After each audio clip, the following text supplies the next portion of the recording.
Hey guys, it's Nixia Phoenix, and I'm back after a while. Um, it's been crazy. Um, you can probably tell, like just by looking at me, like I haven't even looked at myself in a while, but I look pale as hell. My hair is like all scraggly on my face, and my cheeks are red. Like I don't know. I'm just all over the place today. Not all over the place. I was fine today, but I don't know, traffic, and I I went to the line to get cigarettes, and I'm usually like, you know, Pall Mall Black 100s, right? I say that.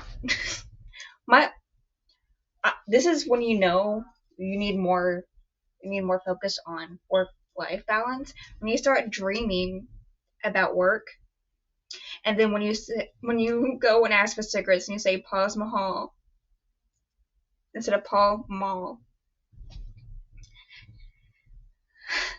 And he probably, the person I asked, like, ask for cigarettes and stuff, and I say Pause Mahal, like, thinking, what the fuck is Pause Mahal? Because, like, it's not like a huge known business or anything, you know?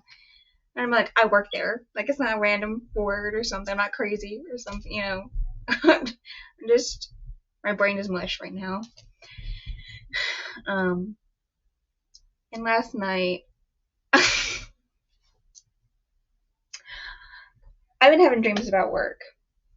Um, last night was the most craziest one. I had a dream that for some reason I knew that who the person was. I don't think it looked like it because I don't really know what he looks like really because I don't really pay attention at all. I didn't know who this person was until this year, like a few months ago. But I had a dream that I was grooming Diddy's dog. Like, that's how you pronounce it, Diddy, right? Yeah, I was grooming Diddy's dog, and I was like, oh my god, like this is one of those celebrities. Like, he's up in the news because he did all that shit. So I'm not thinking about that though. I'm just thinking about how he's like popular and he must be rich. So the fact that I'm doing his dog and like I'm gonna be getting a fucking huge ass tip. Like that tip is gonna be really beautiful. And all he gave me was $6. Like nobody actually gives me that in real life. Like I usually get like $10 or $20. Usually $20. Um, and tip. So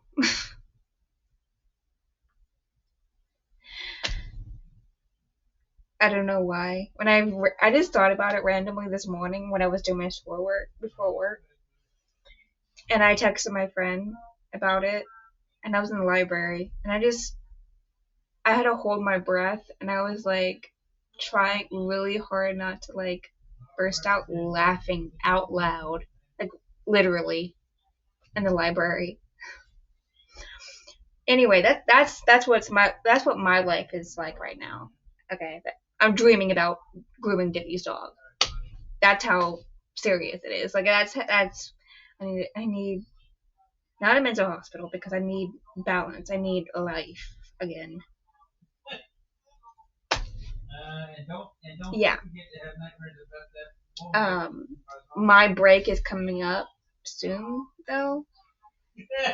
I don't work Christmas or I don't work Christmas Day, and then that whole week or two, whatever. How many?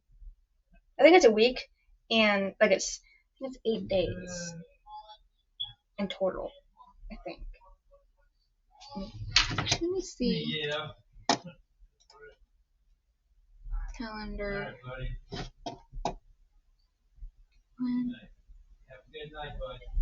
A week. Okay, that's 1 week. 2, 3, 4. So 7, 8, 9, 10. So I have 10 days off.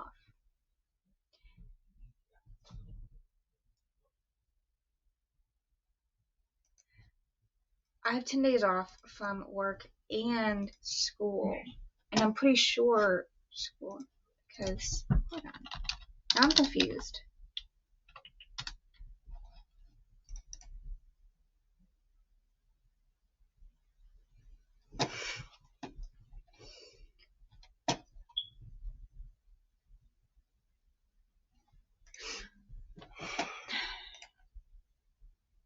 Oh, even better. Okay, so I have 10 days off of work.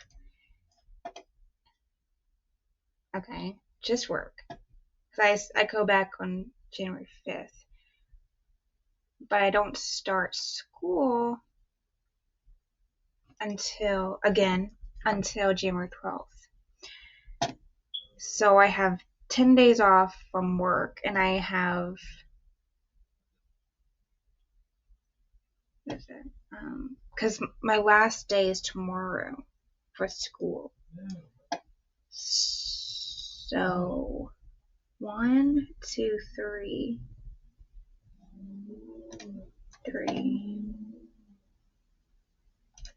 Confuse myself. 3 weeks. So that's 21 days. Right? Yeah. 22, 23. I have 23 days off of school. Almost a whole month off of school. Oh my god. That school is like, ugh, I'm in statistics right now, and I hate it. I hate my life. I hate my life. Not really. But, look at my face. That just explains it all. So, tomorrow I'm doing my final projects. I didn't want to do it today because I did 3 assignments today, my final report, something else, and a quiz. So I did all those 3 things today before work, and then I worked. I groomed 1, 2, 3 dogs? Oh, actually not that a lot. I groomed 3 dogs and then did 2 dogs' nails. So it was a short day today, but so the work itself wasn't that bad. But yeah, it's been a week, even though it doesn't feel like it has been, but it's been crazy this week. But it did go by fast, which is a good thing. Tomorrow's already my paycheck. Anyway, yeah, so that's why I've been, I haven't been on YouTube in a while. I haven't really been doing anything else other than work and school. And just trying to, not burn out. Doing everything I can to sustain myself and balance myself so I don't burn out. Got my car, actually, finally. Because I got my last paycheck. I get my paycheck weekly, but my last paycheck was almost $1,100. So I got my car. Because the down payment was only $900. And I had, saved up money before that too. So that's it. I don't even remember anymore. My brain has stopped working just now. So let's get into the video. So in the month of November, I read 4 books. Not 4 books. I don't know why I'm saying that. I'm saying that because I'm seeing the word 4 books total right now. Like I said, my brain isn't working right now. I'm about to edit it. I'm about to edit this part right now after I finish the video. But I finished 6 books in November, not this month that we're in right now, which is December. I finished 6 books in November. So 1, 2, 3, 4 of them were audiobooks, because one really good thing about this job is that I can put on headphones. I work alone. One good thing, it's the best job I've ever had. Out of so many criteria, it's the best job I've ever had. 1, I work alone. 2, animals. 3, I work alone. 3, it pays extremely well. 4, I work alone, so I get to wear headphones. I drive for work, so I like driving. I like freedom. I like adventure, traveling, and stuff like that. I'm actually kind of like a Sagittarius in like Hindu astrology. So, take those kind of traits and apply them to me.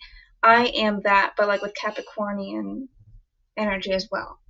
So mix Sagittarius and Capricorn together, and that's me.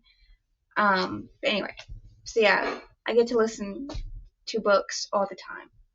So I can, and I got really into the series The Bridge Kingdom. Like I started reading that, listening to it, like one after the other after the other. I don't know if I talked about that. Did I start in? No, I started in November. So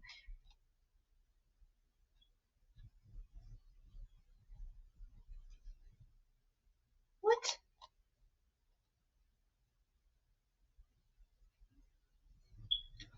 Wow. Okay. Never mind. I started The Bridge Kingdom in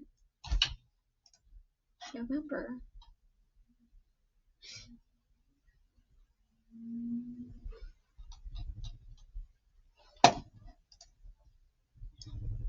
Yeah, I did.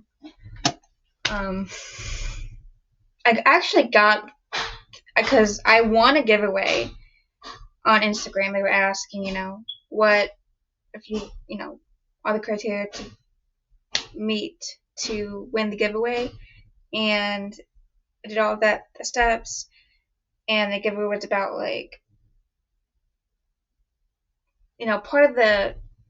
part of the steps to win the giveaway was to comment what book you would want if you won the giveaway. So I did that, and I said The Bridge Kingdom because The Bridge Kingdom was next in my TBR and Goodreads. So it'd just be great if I got that in a giveaway, so I don't have to buy it myself.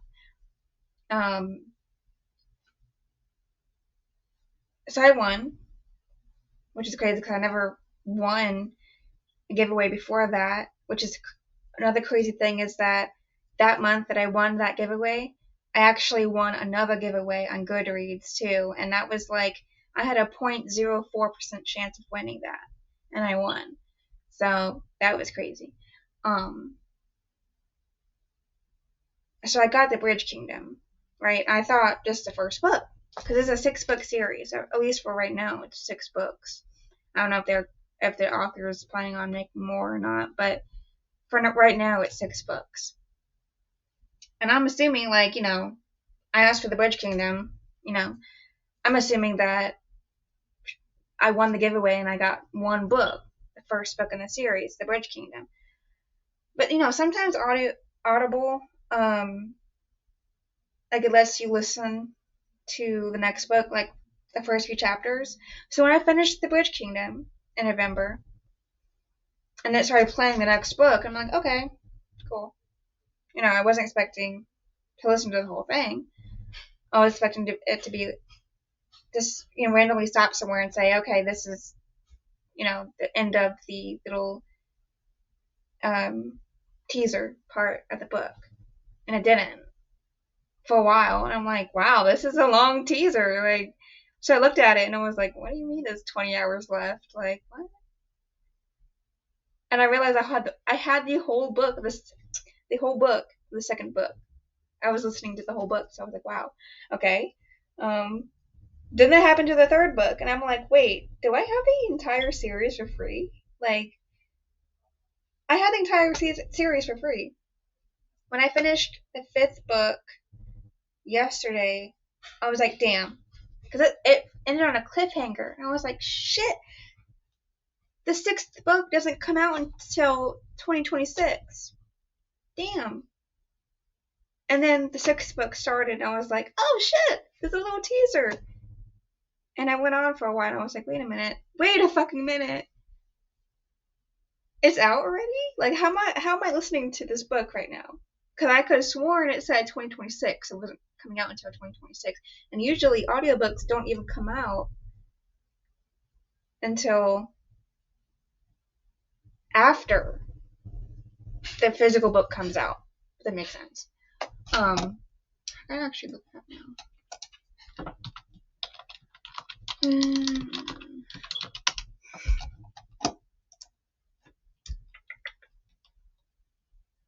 God, I can't even type. The Bridge Kingdom.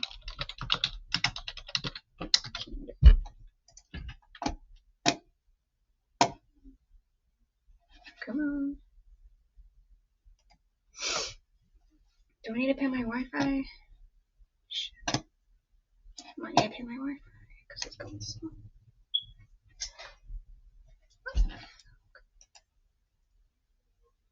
Why is it not loading?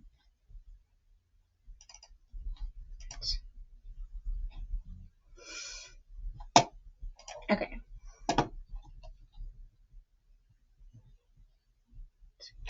On Goodreads. What? How am I listening to this book right now? On Goodreads, it doesn't even have a cover.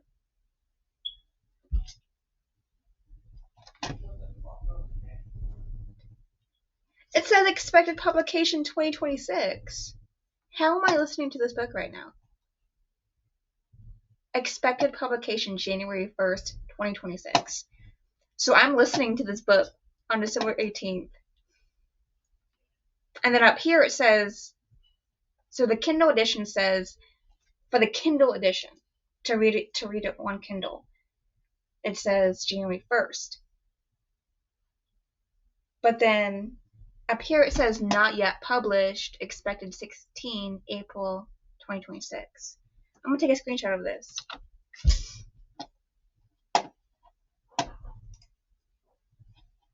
And put it up here somewhere. This is crazy. And God's love me. What's it called? The Tempest Blade? Yes, the Tempest Blade. Tempest Blade. Release date. Okay. I don't know what. Okay, that makes sense. So the Tempest Blade, the final book in the Tempest, that makes sense though, because it really is wrapping up everything. Like, all the previous characters, like, I love this series because there's two, like, duologies. Like, two duologies. Like, there's 6 books, right? But there's, like, 3 couples. So, like, the first 2 books are Aaron, and,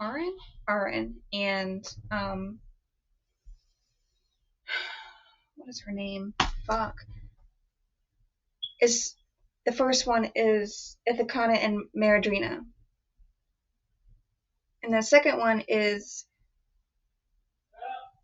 Zara and Karis, which that was my favorite couple. I don't know. I have to think about fuckboys. So. I mean, fantasy fuckboys. Like, the fuckboys are like, oh, they fall in love with the girl, and they can actually, like, fall in love one day. But,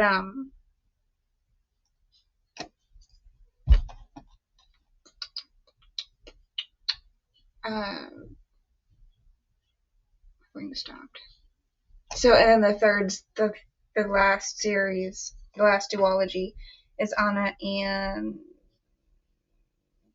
James? Which, like, really, James?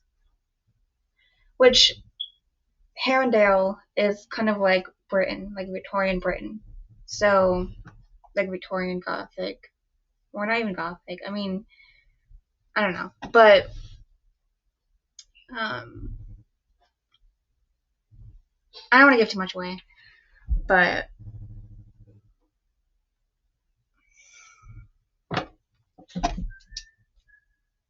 yeah. Let me keep my mind, like, fresh and going. Try to, at least. Okay.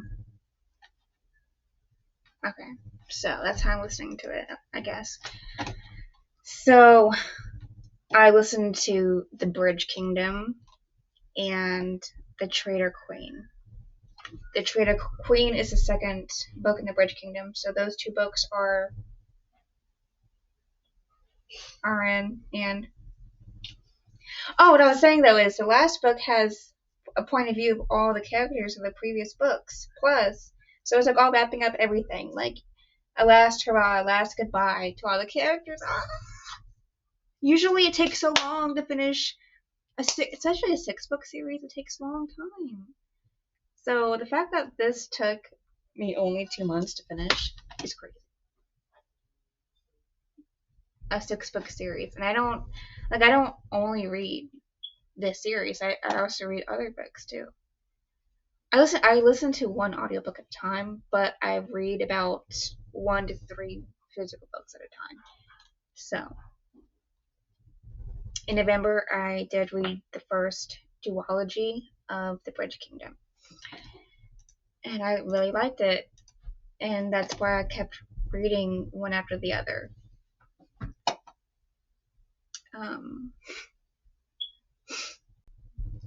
So let's look at the moods and other statistics for this month in November, actually. So there was actually a lot of variety, a wide range of variety in November, actually. I actually looked at like my year's stats, which I'm excited to do the yearly wrap up at the end of this year, maybe January. I'm really excited to do that one, but maybe I'll put it together with my December one. Maybe it'll be a 2-parter, like a not 2-parter, but like 2 videos in one, maybe. I don't know, but because it might be actually a long video, so maybe I'll just make it 2 videos. But anyway, I looked at my stats for the entire year, and I was like, okay, what moods do I have like the lowest on? And the lowest I had was lighthearted, of course, and let's see. So lighthearted, reflective, funny, sad, relaxing, informative, and hopeful are my lowest moods. My highest mood is adventurous. Like I really love adventurous books. Next highest one is dark. I like dark. Next one is emotional. I'm emo. Next one is mysterious. I'm goth. I like emo gothic stuff. And then tense. I like drama. I have 1 hopeful book this year, 1 informative book, 1 relaxing book, 1 sad book, and 2 funny books. 4 reflective books, and 6 lighthearted books. And mostly that's because I got them in subscription boxes, and I didn't actually like them. I actually just exit out of that tab on accident.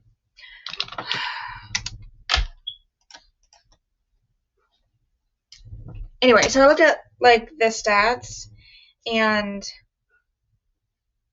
I kind of put them together I put together the mood, the lowest moods, like lighthearted. I put all those together, right? With my lowest genres. So my lowest genres are horror, memoir, mystery, which is fucking weird because that's one of my higher moods. Sports, contemporary, religion, magical realism, which I'm kind of really about, erotica, middle grade, LGBT, dystopian. So I have like I read 1 horror book this year, 1 memoir book this year, 1 mystery book this year, 1 sports book this year, 2 contemporary, 2 religion, 2 magical realism, 2 erotica, 2 middle grade, 3 LGBT, 3 dystopian. So I think one of the books that I read this month was contemporary, LGBT, and lighthearted. I really actually liked it. I think I rated it 5 stars. I really liked it. It was more because of the intrigue, but the only thing is, it kept you so intrigued, like, what? Who is it? Who is it? And I could have sworn I knew who it was, but I didn't. I didn't know who it was because the lead up was so good, so juicy, but then the actual like end of when you find out who it is, like I don't even remember that dude. I don't even remember like hearing about that dude. Like I had no emotional connection to that dude as a character. So unfortunately, felt bad for him. Anyway, so my stats for November. Of course, mostly adventurous books. Next mood is tense. So adventurous is 4 of the books. Tense is 2 of the books. Mysterious, the next one, 2 of the books. Emotional, 2. Dark, 2. Lighthearted, 1. And funny, 1. Oh, it was also a funny book too. So most of the books, of course, were medium paced, but I had one fast paced book. I'm wondering if that was the one. No. Interesting. So 5 of the books were between 300 to 499 pages, which mostly lines up with what my usual stats are. And then one of the books was 500 plus, which usually I read one 500 plus book a month, so that lines up. All fiction. My top genre. God, I don't know what. I guess it's like cold outside. I think I got allergies or like seasonal allergies or something. Like usually that shit happens in like springtime to people, right? My top genre this month, which of course like was historical young adult romantasy. And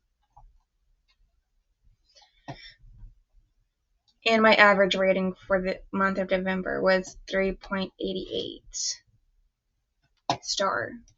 So it was an average month. 2,708 pages in November. So if you divide that by 6, my cats were typing every place they could. They typed my computer. They actually fucking typed to ChatGPT, and ChatGPT was like talking back to them. And they peed on my bed, and I was gone 2 days. So ChatGPT said it's because you were gone. I felt bad. But I just clicked on the search bar on my computer, like at the little Windows search bar, and there's the Z X C F Z G F O1X. Now what calculator? 2,708 divided by 6. So average book size. It was basically about my average book size was about 451 pages.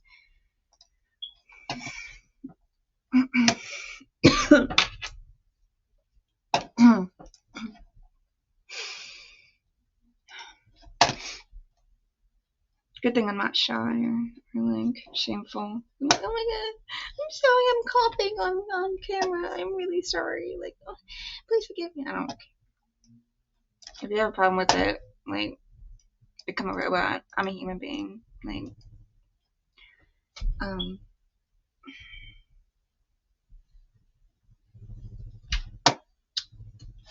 I done with stats? Yes, I am. Okay. That's my stats for this month in reading.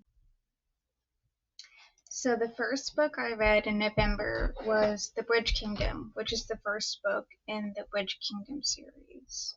It's written by Danielle L. Jensen, and it was 430 pages. I listened to it on audiobook.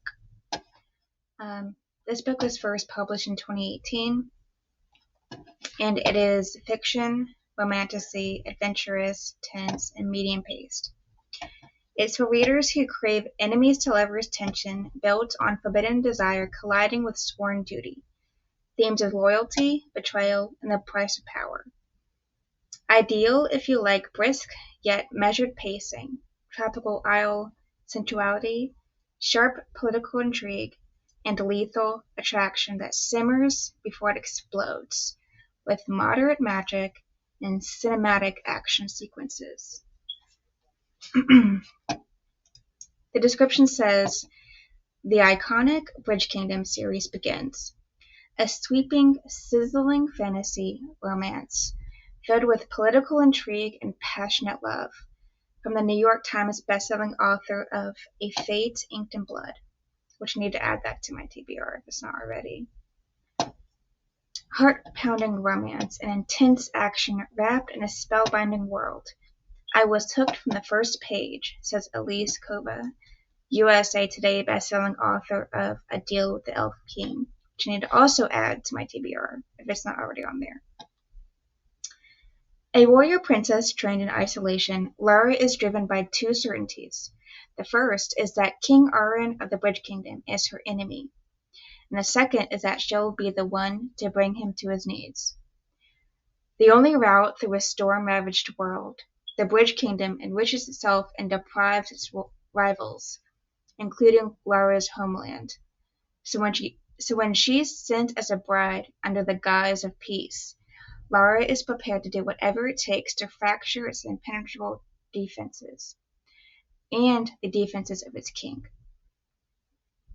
Yet as she infiltrates her new home and gains a deeper understanding of the word to possess the bridge, Lara begins to question whether she is the hero or the villain.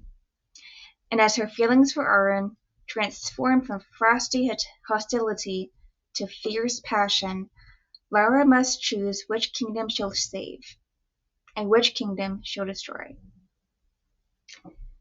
So the community reviews say 4 stars, even, based on 44,299 reviews. And the moods are mostly adventurous and tense, with a little bit of emotional. The pace is medium. The plot is a mixture of plot and character driven. Definitely strong character development and lovable characters, but the cast of characters is not really diverse, but it gets better in the next duology. And I think the author is really good at what she does, because I think what she does is she pays attention to what her readers want. She pays attention to the reviews. She pays attention to how she can get better with the next book, because I think what she does is, because you see a little, not that the book is bad, but you can see where it can be improved when you're listening to the book. And it's not bad at all. I like the book. I really like these books. But there's some certain places where it's like, okay, it could be a little improved. And in the next book, that thing that you noticed is improved. And it just keeps going like that. And so she's a really good author. She's really professional. She's really caring of her fans. So by the 6th book, it's definitely diverse. We have multiple races, we have multiple sexualities, we have multiple religions, we have paganism in there too, so it's cool. What else? Yeah, I think that's pretty much it for diversity. I think that's a wide span of diversity. So, and then the flaws of the characters are pretty much a main focus. The content warnings, the graphic ones that are most in detail, are violence, war, and death. More moderate would be sexual content, murder, and injury/injury detail. And the minor ones, because they're not really explicitly talked about or said or shown in the book. Not that it's a not bad content warning, right? It's not that it's not the severity of the trigger warning itself. It means like how explicit it is. So the minor ones, which means it's not as explicit, is death of a parent, blood, and vomit. So that's about it for the Bridge Kingdom, the first one.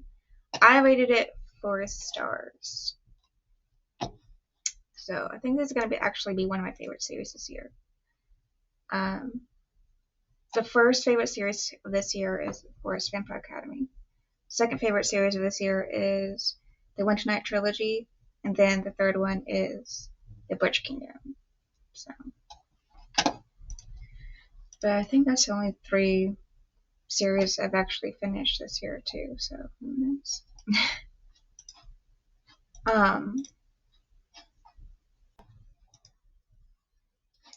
So the next book is the second book in the series, which is The Traitor Queen, written by Danielle L. Jensen.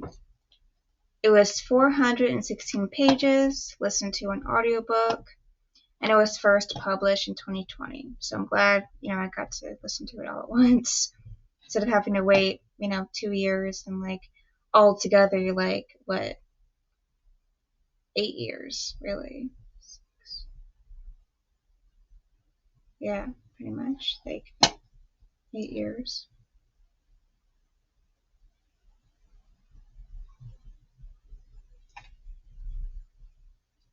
Yes, I had to count my fingers just to make sure.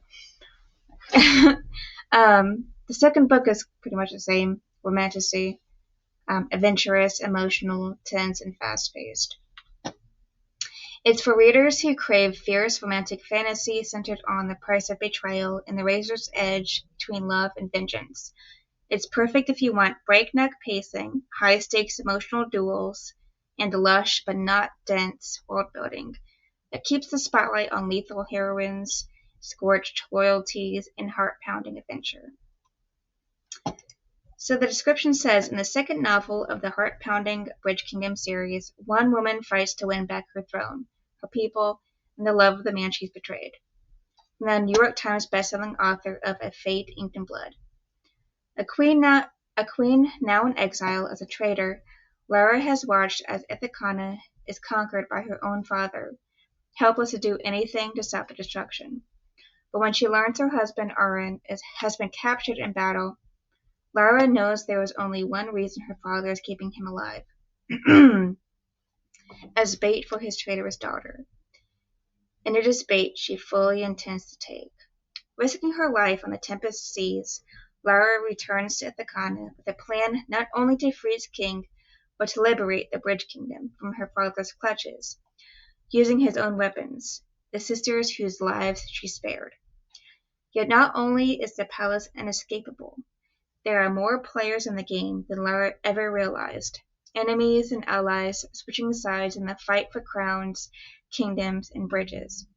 But her greatest adversary of all might be the man she's trying to free, the husband she betrayed. With everything she loves in jeopardy, Lara must decide who and what she is fighting for, her kingdom, her husband, or herself. So, while listening to this book, you start to see other, not side characters, but, new characters coming in. And you might not think they side characters, they're whatever characters. But pay attention. I wish I had paid attention. Pay attention because that's gonna be the next duology. And this, the second book and the third book actually kind of go together. They're the same timeline. They're happening simultaneously, and I love books like that. So pay attention, because I did not. So it's cool. So community reviews place it at 4.18 stars, based on 31,122 reviews. The moods are mostly adventurous, emotional, intense, and the pace is a mixture of fast and medium. Who the hell fucking knows what that means? It's a mixture of plot and character driven. Definitely strong character development and livable characters. The cast of characters is getting a little bit more diverse by the second book, but wait until the third book because it's definitely like, bam, diverse. The main character is diverse, a dark-skinned woman. So there you go. And then we got some also for those people who need more representation, the fuckboys and stuff. We got something for you too. So we got a fuckboy main character too. So. And then flaws of characters a main focus, yes. So the content warnings are the graphic ones are violence, war, and blood. The moderate ones are torture, death, and injury/injury detail. And the minor are vomit, suicidal thoughts, and sexual content. So I rated this book 4 stars. So that's basically it for that one. The third book is Fairytale by Veronica Lancet. It has 772 pages. I read it in a paperback format, and it was first published in 2022. So it's for readers drawn to darkly mysterious romance exploring the pull between past life, love, and present-day desire, faded passion across centuries. Ideal if you enjoy moderate pacing, gothic coastal atmosphere, sensual tension over explicit world building, and stories where reincarnation haunts every heartbeat. The description says, what could possibly go wrong in a town that rhymes with fairy tale? August 1955. When Miss Darcy O'Sullivan, an orphaned English teacher from Boston, receives a letter that her biological father passed away, she is surprised to find herself included in his will. There was only one condition. She must travel to Fairytale to attend his funeral. With the promise of a sizable inheritance, Darcy decides to journey to the small coastal town that holds the secrets of her birth. But the moment she steps foot into Fairytale, things start to go amiss. Odd residents, odd rumors, odd deaths. Everything about Fairytale is odd, including brooding Caleb Hale, part of the infamous Hale family. During the day, she falls deeper and deeper under his spell as he forces her to step out of her comfort zone and embrace her inner sensuality. But at night, it's another man who haunts her dreams. Amon Diartan. I'm guessing that's how you pronounce it. I'm not sure. A nobleman who lived 2 centuries ago. Amon is sweet and suave, where Caleb is intense and dangerous, and Darcy feels more torn than ever. Soon she finds herself embroiled in a triangle of lies, deceit, and inexplicable events that make her question her sanity. When an ancient evil threatens the town and everything Darcy holds dear, she must make the ultimate choice. But will she survive it? So community reviews place it at 3.73 stars, based on 4,946 reviews. The moods are mostly dark, mysterious, emotional, intense. It's a pretty slow book. It's a mixture of plot and character driven. Definitely strong character development and lovable characters. It's iffy about the diversity. No one can really agree about that. So, and the flaws of characters are the main focus. For the most part, yes. So the content warnings are the graphic ones in this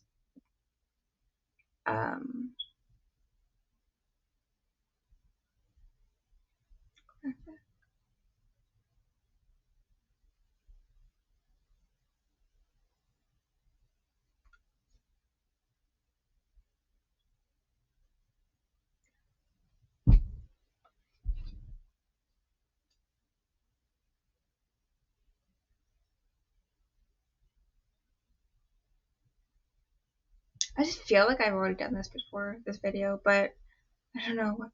Anyway, maybe I have. Oh my god. But anyway, it says the graphic is rape.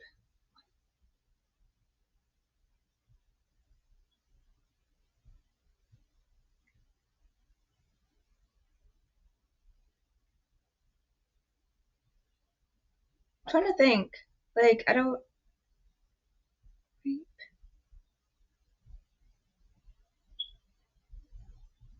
How is it graphic if I can't even remember it? uh.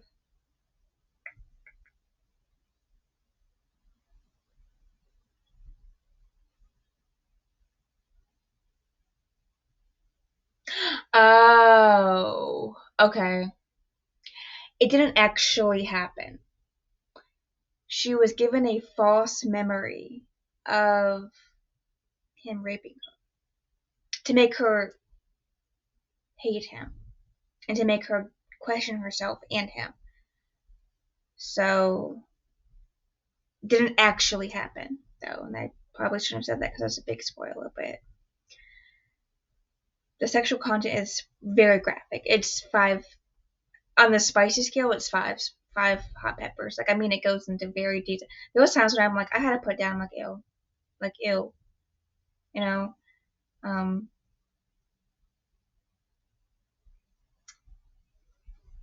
There was times when it was like, okay, get a little bit more artsy about it. You don't have to be like so disgusting about it, you know?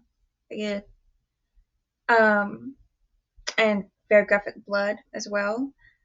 Um, moderate graphic, moderate content warnings and infertility or in sexual assault.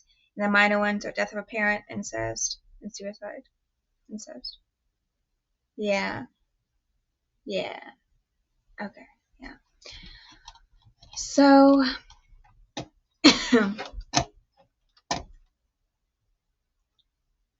I rated it 3.75 stars. It wasn't the best writing, honestly. Um, the sex was a little too. Like, I like erotica, right? I like very sexual things, right? But like,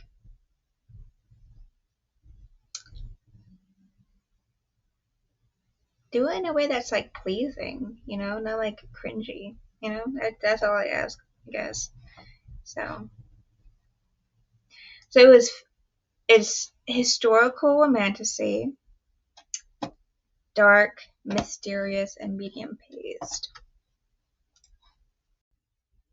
The fourth book and the palate cleanser for this month was Simon versus the Homo sapiens Agenda, the first book in the Simon Verse series, written by Becky Albertalli. So it's fiction, contemporary, LGBT, romance, young adult, emotional, funny, lighthearted, and medium paced. It's for readers who crave heartfelt YA romance centered on the giddy terror of first love and coming-of-age self-discovery. It's perfect if you like snappy banter, emotional authenticity, and a breezy pace balanced with tender vulnerability.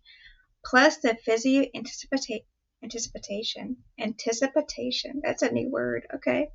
Anticipation of anonymous flirtation evolving into something real.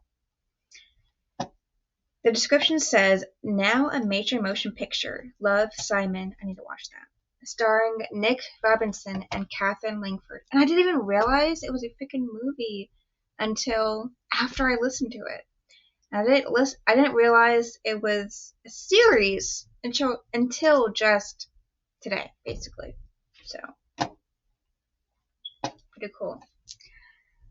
It won the William C. Morris Award for Best Young Adult Debut of the Year and National Book Award long list. So, 16-year-old and not so openly gay Simon Spear prefers the safest drama for the school musical. But when an email falls into the wrong hands, His secret is at risk of being thrust into the spotlight. Now changeover Simon has to find a way to step out of his comfort zone before he's pushed out, without alienating his friends, compromising himself, or fumbling a shot at happiness with the most confusing, adorable guy he's never met. I thought it was someone else. I really did. I thought it was the guy who was like his bully. I was like, it'd be so cute, like bully romance, yay! But no. Anyway, incredibly funny and poignant, this 21st century coming of age, coming out story, wrapped in a geek romance, is a knockout of a debut novel by Becky Albertalli. The community reviews place it at 4.16 stars based on 84,336 reviews. So that's. And now Storygraph isn't as used as Goodreads, so it's going to be a lot higher of a number, a lot larger of a number on Goodreads. It's like a small, less known app to use. So, the moods are lighthearted, funny, emotional, and hopeful. And the pace is medium. It's mostly character driven. Definitely strong character development. Definitely lovable characters. Definitely a diverse cast of characters. And the flaws of the characters, they're kind of a main focus, but the graphic ones are homophobia, outing, and bullying. More moderate ones are alcohol, cursing, and sex. Oh my god! There's cursing in it! Jesus Christ. Alcohol, cursing, and sexual content, and the minor ones are infidelity. So, I mean, the way it ended, I was like, no, what? That's it? So, I'm glad that there's the next book. That's awesome. I rated it 4.25 stars. I honestly thought it would be a 5-star read for me because I was so intrigued, but I didn't like the ending. I didn't. I'm sorry. It was building up to something, and then just like, so it still 4.25 stars though. But intrigue was like 10 out of 10 intrigue. So it got me hooked. It got me like wanting to read more and more, and like, what's going to happen next? Like, who is it? Who is it? So it has 303 pages, and I listened to it on audiobook. Yeah.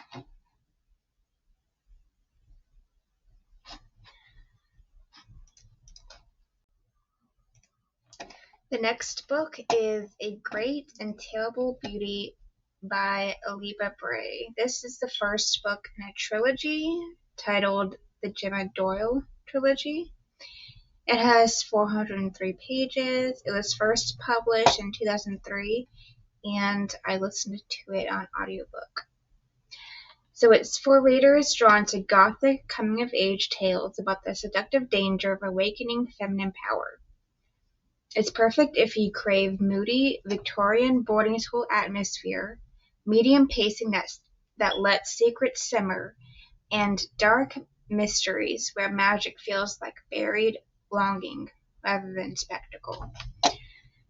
So the description says, in this debut gothic novel, mysterious visions, dark family secrets, and a long-lost diary thrust Gemma and her classmates back into the horrors that followed her from India. Ages 12 plus. It's 1895, and after the suicide of her mother, 16-year-old Gemma Doyle is shipped off from the life she knows in India to Spence, a proper boarding school in England. Lonely, guilt-ridden, and prone to visions of the future that have an uncomfortable habit of coming true, Gemma's reception there is a chilly one. To make things worse, she's been followed by a mysterious young Indian man, a man sent to watch her. But why? What is her destiny, and what will her entanglement with Spence's most powerful girls and their foray into the spiritual world lead to? So the community reviews place it at 3.72 stars based on 29,100 reviews. The moods are mostly mysterious, adventurous, and dark. The pace is medium. It's a mixture of plot and character driven. There is strong character development. The cast of characters is diverse, and the flaws of the characters are a main focus. So the content warnings, the graphic ones are death of a parent, animal death, and self-harm. The moderate ones are racism, death, and bullying. And the minor ones are fire injury, misogyny, and sexism. So I rated this book 3.75 stars. And it is historical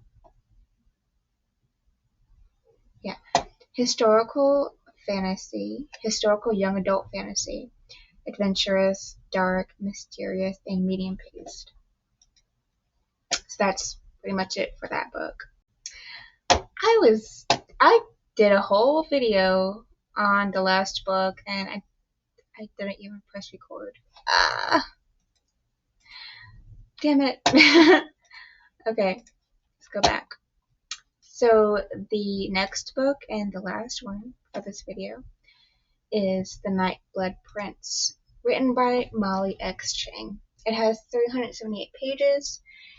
I read it as a hardcover. It was one of the books I got in my Fairy Loot box. I don't remember which one, but I have it. I should have the unboxing of it somewhere on my YouTube channel. And it was first published this year. It is romantasy, young adult, adventurous, and medium paced. So it's for readers who crave adventurous, star-crossed fantasy centered on the collision of destiny and forbidden desire, where prophecy tightens like a noose around choice. It's ideal if you enjoy brisk yet measured pacing, lush court intrigue, and a darkly romantic atmosphere that favors emotional stakes and sensual tension over dense lore or epic sprawl. The description says, 2 princes, 1 prophecy, a fate she cannot outrun. The night Faye was born, a prophecy was made. She would one day become the empress of all empresses. Torn from her family as a child and raised in the palace to one day marry the crown prince of the most powerful empire in the land, Faye has only ever known loneliness. When the opportunity arises to seize her own destiny for the first time in her life, Faye sets out to hunt a legendary tiger, knowing it might cost her everything. What she doesn't expect is to fall under the mercy of Yexu, the beautiful runaway prince from a rival kingdom. Blessed by the night, harboring a dangerous magic, and capable of commanding an army of deadly vampires, Yexu could be the key to Faye gaining more than just her freedom. But to outrun destiny, Faye must spark a wave of events that will change the world as she knows it. Torn between 2 princes and plagued by nightmares of bloodshed, she finds that the stars might be more inescapable and more irresistible than she ever considered before. So, the community reviews place it at 3.6 stars based on 880 reviews. Usually, I go towards books that are at least 4 stars. So, it kind of makes sense that I didn't like this one as much. The moods are mostly adventurous. That's it. The pace is medium. It's a mixture of plot and character driven. The cast of characters is diverse, and the flaws of the characters are a main focus. The content warnings, the graphic ones, are war, death, and misogyny. Misogyny, definitely, yeah. Even between the characters, the main characters. Like, yeah. Even the one that she ends up with is like misogynistic. So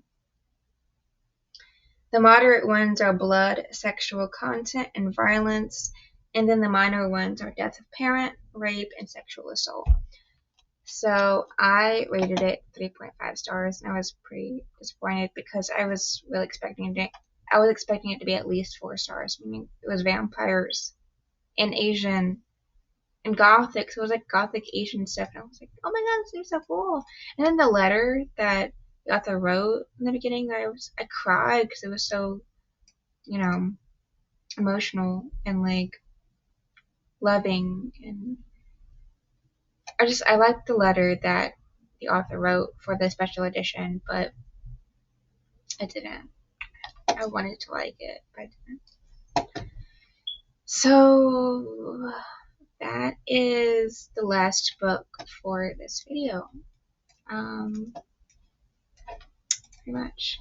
So the December reading wrap up will be coming out pretty soon, because it's December 23rd right now. So that would be soon. It will come soon. And actually, I just thought about it. I probably won't even be able to download this video and then upload it to YouTube because I haven't paid for my Canva. So I might have to wait for my paycheck to arrive, which I'm getting 2 paychecks in one this paycheck period. Tomorrow I'm getting 2 paychecks because I'm getting this week and then next week's paycheck. So yay. And I won't really be driving around that much, just to church. I'll mostly be at home writing.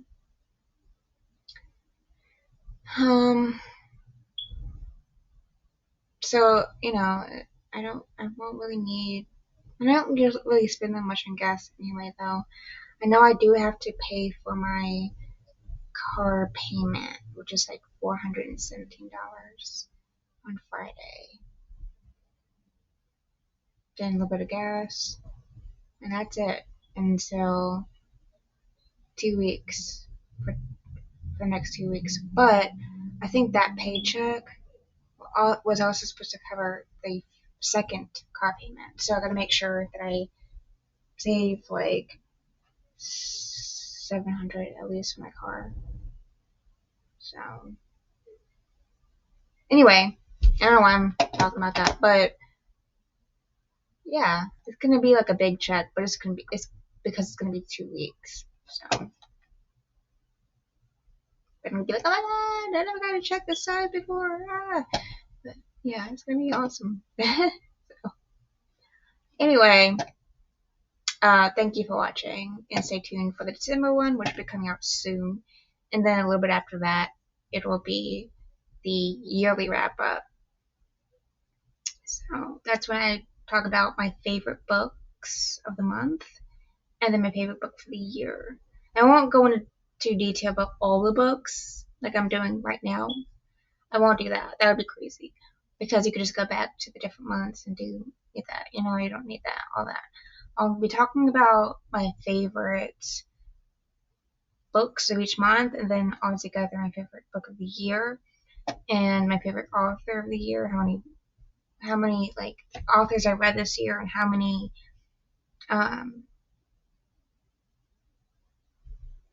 books I read by them.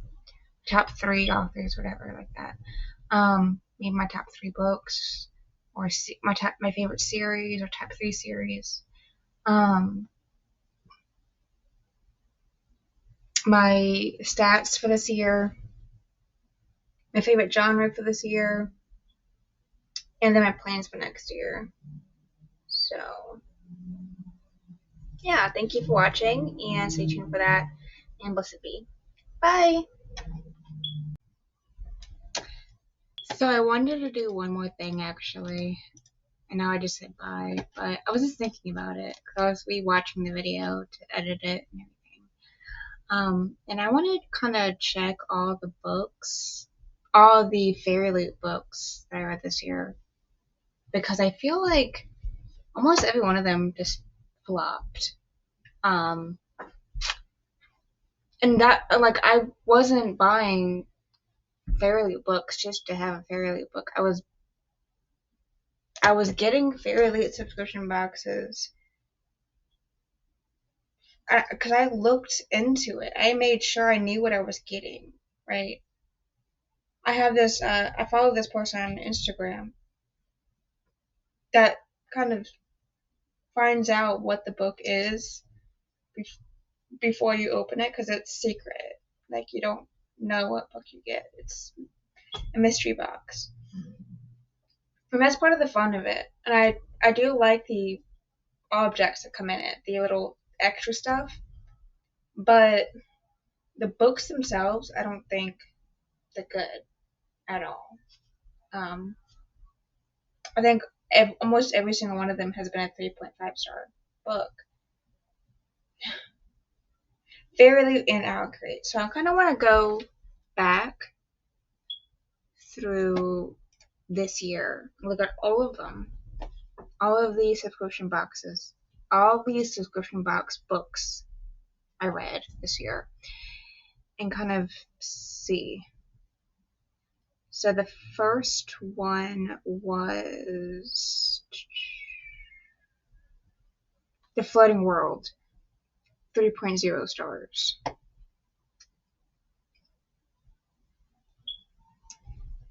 Okay, there's that.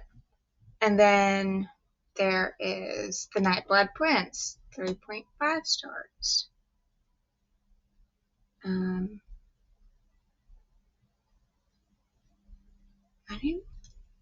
Blood Moon, 3.5 stars. Was that it?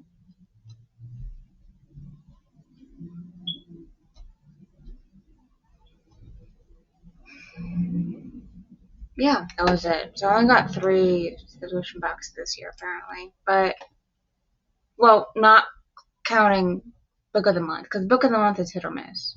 I've had good books. But Fairly Inaccurate, I can't. The highest rated book is 3.5. I can't keep doing that. It's crazy. And I think that's because it's young adult. And when they say young adult, I mean like young adult. Like, the books I read, unless it's for nostalgia reasons, which means these books came out in like the young adult era, right? When young adult first started, when it was really good, when the young adult genre was at its peak, at its best, which was between 2008 to 2013, maybe 2015. That was its peak. That was its era, and sometimes I will read books in that like time frame. Sometimes I read books like A Great Temple of Beauty, which came out in 2003, or like Jessica Rules the Dark Side, which that duology, you can tell it's outdated, and that's gross, in a bad way. So it's hit or miss for the nostalgia too, but I will go back and read like true YA if it's nostalgia. But really, for the most part, with the books I read, they're new adult. They're considered new adult. They're like the characters are like 18 plus in that book. And so it's kind of like new adult. So like Where the Dark Stands Still, it's not really considered YA.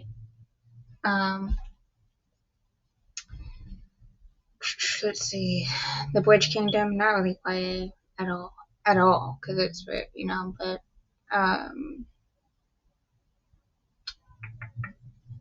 What else?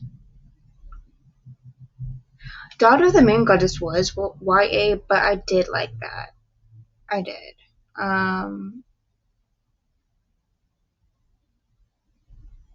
Then I have a lot of romantasy, which is not YA or new adult. It's just genre on its own. Spinning Silver, not really YA. It's a genre bending book. 4.0. The Heartless Hunter, more like romantasy, not YA or NA. So that was 4.5 stars. The Flooding World, like I said, 3.0.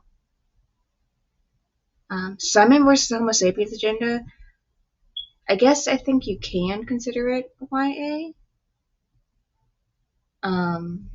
Like I said, like it's that nostalgia kind of book. It came out on the time, the very tail end of the YA era. It came out in 2015. So that's why I rated it 4.95.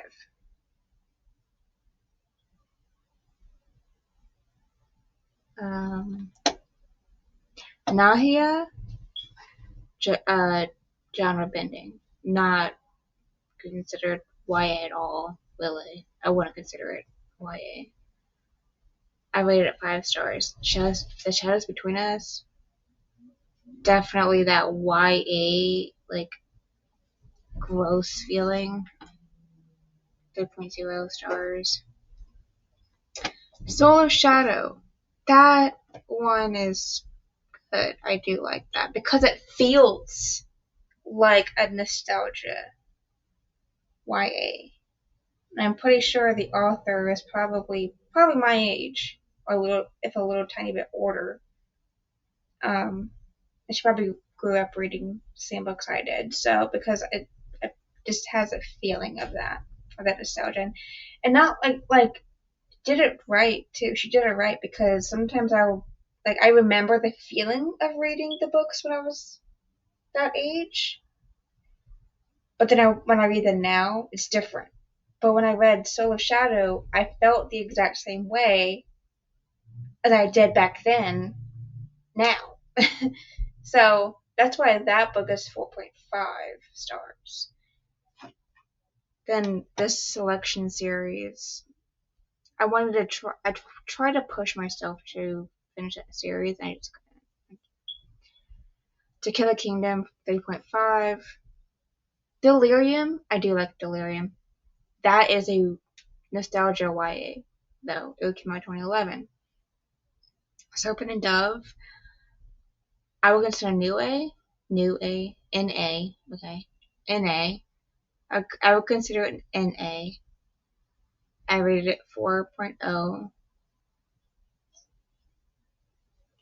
The Winter Night trilogy, the Battle of Nightingale, kind of goes hand in hand with the Where the Dark Stands Still and Nahia. Like it's not really,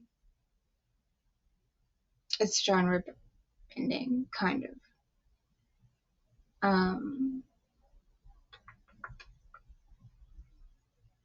And then like the Immortal Consequences, hated that book, could not finish it. There was so much wrong with it. 2.0 stars, enough. Now, Kingdom of the Wicked, I liked. It feels more like NA though, so I rated 4.0 stars. And The Hour of Crows is kind of YA, but it's not considered YA even by literary and publishers and stuff like that. So it's the character. Well, actually, the character I think is actually my age. Never mind. What am I talking about?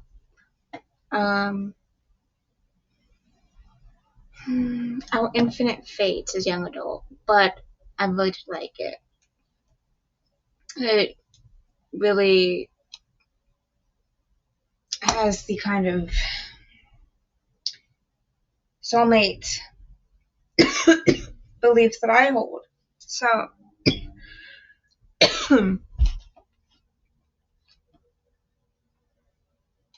I tried to get back into Hunger Games, couldn't. What else? Nevermore. What am I, you know, what made me want to be emo and goth when I was younger? One of the books. It came out in 2010. So nostalgia, goth, emo, just everything about it. Um, opposites attract romance. That used to be a trope back then. It's you don't ever even hear about it now, and even if on trope lists, it's not a thing. So, but back then it was definitely a thing. Like the goth guy and the cheerleader, that was a huge thing back then, and I really liked it. So I rated it 4.5 stars. House of Salt and Sorrows. I really do like Aaron A. Craig as an author, so I bet that 4.75. So, but for the most part, those are like nostalgia, right? Those are nostalgia or NA mostly. There's some very few that I actually do like that are actually truly YA and then not nostalgia books. Very few. But I'm guessing this is the YA, you know, that I don't like. The modern YA. I don't like it. I can't. So I Fairly Inadequate, unfortunately, I'm done with. Um, and maybe I'll try the book, the romantasy and the adult um subscription boxes that they have. But I like the young adult books because they have the stuff, you know. But I'll try next year. I'll try it. I'll find a month that I is coming out with a book that I like, and I'll get it, and I'll try it, and I'll see. And if it doesn't reach 4 stars, I'm not even gonna try another one. I'm not even gonna try a second time. Just that's it. Completely done. So anyway, I just wanted to say that. Just wanted to see something. So thank you for watching again, and let's be.